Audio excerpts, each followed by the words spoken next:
A lot of people may be telling you that your observations of people getting sick are not real. But you can see from the headline here that UK life expectancy has declined by 2 years in the past decade. This is not your imagination, this is real. The question is why? And this is part of the problem because nobody wants to really address the primary issues that are going on. And therefore, that's why we keep on going in a circle, because there is an elephant in the room. Now, what I'm trying to do in the next few weeks and months is break down each part of what it is that you're seeing. Toxic liver disease is rising across every age group from the 0 to 17s up to the over 75s. We're talking about more than a 100% increase. And so this will be the next topic that I'll be looking at in terms of pandemic or post pandemic trajectories. And this is the kind of thing that will explain why so many people are sick. Your question is what can you do about it? Well, make sure one that you come along to that webinar. The link is in the description, and you'll have a better understanding of where we are going. Here is the Armstrong Economics. This was on the 1st of May 2026. Healthy life expectancy in the UK declined by 2 years in the past decade. Now, you have to observe this carefully. They have said in the past decade.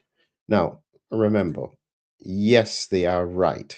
Actually, they could say in the past 20 years, or even maybe not the 20 years. The point being is that the trajectory changed not before 2020.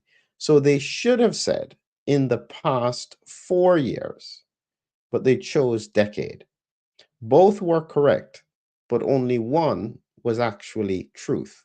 Something changed around the pandemic. Now, as usual, when you look at what they're saying, they are pointing out a number of factors. Obesity alone could have reached levels where two-thirds of the adults in the UK are overweight or obese. They seem to be suggesting that obesity suddenly spiked around the pandemic. The reality is that obesity was a risk factor for severe COVID 19. So, obesity would have taken some of the people out of the pandemic. So, in theory, their impact on healthy living should have decreased. So, here is what they're talking about it's not all cause mortality. Healthy life expectancy, and this is from the Office of National Statistics here, healthy life expectancy UK between 2011 to 13 and 22 to 24. And so the number of years people are expected to spend in good general health in the UK, including subnational areas. And so they have defined it really as healthy life expectancy measures health related well being and represents the average time an individual is expected to live in very good or good general health based on how they perceive their general health. And so it's a question really to you. Do you feel that you're in good health? And if you said yes, then good. That would be one tick. If you said no, then that would then change the demographics, the understanding of the census. So that's really what it's about. But for it to fall 2 years, 2 years in 4 years is absolutely incredible. So, just so that you know what the numbers are actually looking like, I went and I broke it down based on the localities in the UK. It's very, very interesting. So, I'm going to show you the map here. I don't know if I can make it bigger, but you can take a look at it here. This is the map of the UK, the whole of the United Kingdom and Northern Ireland. Anywhere that is dark blue means that they are above the national average. So you can see, I have to hover over it. The national average on the left is in gray. So in this area here, and this area is, you can see which area it is here. This area here is Perth and Kinross. I have highlighted this because it's one of the few areas, and I'll zoom in, it's in Scotland here, where the life expectancy has increased 65.1 to 65.3, above the average. So they've always been above the average. And what you have to realize, as I had to go look at this, is because I realized that in effect in that region, you had a lot of people moving from the cities in COVID who preferred to work from home. And so that may have been one of the reasons why you had an increase in that area. But across the board in the UK, we are talking about a 2 year decrease in terms of how it is that a healthy life expectancy is. And now, this is what I'm saying. When they said in the um, in the in the article, look again, it says here, healthy life expectancy in the UK declined by 2 years in the past decade. Okay, when you actually look at the statistics, this is what the statistics show. It had been absolutely stable up till 2020 and suddenly fell off 2021, 2022, 23. This is significant. So this is where the fall off happened. So it's definitely something around the pandemic. I don't want to say there's an elephant in the room, but there's an elephant in the room. Why would this not be seriously included in terms of the analysis? Now, the article did touch on it, but it wasn't necessarily the focus. And you can see here, COVID accelerated this entire process in a way that policymakers are reluctant to fully acknowledge. Why would they be reluctant?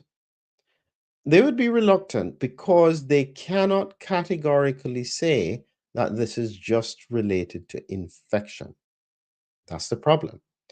If they say it's because or around COVID, they're going to have to answer the question, is this primarily because of COVID infection or COVID vaccination? And they don't want to touch that.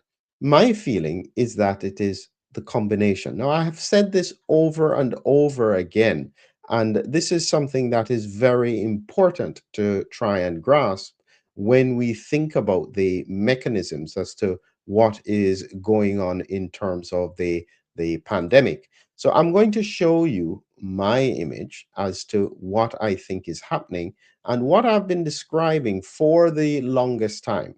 So, this is what I call the COVID storm, where you have prior immune priming from infection or prior immune vaccination priming and a reinfection. And when you look at this carefully, this storm is new or different symptoms from the original infection. This storm is what I think is driving all of these changes with excess mortality as well as worsening health generally across the population. Now, this is likely to be happening in multiple parts of the world. And the reality is that there is no appetite to actually try and understand better the science of it. But the implications are occurring all the time, whether people like it or not. And as I said, there is no getting away from the reality of what is happening. When you look at the numbers, and I'm going to break it down by almost by region, you can see it here by region. It's showing you what the likely 2019 to 2021, that's in gray here. Blue is 2022 to 2024. In every region, Northeast, Northwest had the biggest fall. Yorkshire and Humber, significant fall. Every region had a fall. London had the probably smallest fall because it has a younger population. Across the Southwest, you can see everywhere people feel less healthy. Now, as I said, there is no ignoring the fact that people don't feel well. And if you leave them alone and you don't address it, the outcomes are going to be horrendous. Again, here is the graph. You can see that up until 2020, it was stable, 63.7, for females, 62.8 for males.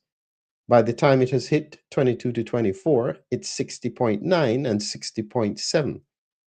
This is significant. And what's remarkable, it's becoming closer for females and males. That means that more women are feeling unwell than men. How long does this have to go on before it's taken seriously? And I know what a lot of people who are in the public facing part of this discussion are thinking or were thinking. They figured that if you just delay addressing it, it will stabilize on its own, and then you can talk about it as a historical issue. It's not stabilizing, it's not going away. And the reason is very simple. Until you address the fundamental problem with regards to ongoing reinfections, that's not going to happen. And this is the problem, is that once COVID is circulating in an immune prime population where people are getting reinfection after reinfection with a pathogen that we have never come across, something that can do this kind of pattern of pathophysiology ever. This is by far the most lethal virus we've come across outside of something like HIV, and it's being left to circulate. People are being told to move on, but they're getting sicker and they are dying. What kind of leadership is that that leaves the population to suffer and die because they don't want to face responsibility for the questions that will come if they acknowledge it? That is effectively all it is. They are not thinking about you, they're worried about themselves. So you have to start to worry about you, and therefore make sure you learn. This is what's coming up in the next few days. You have a responsibility. I think even though there are free tickets, I don't know if there are any left. The donation tickets, you can donate anything that you can afford. It doesn't have to be the full price.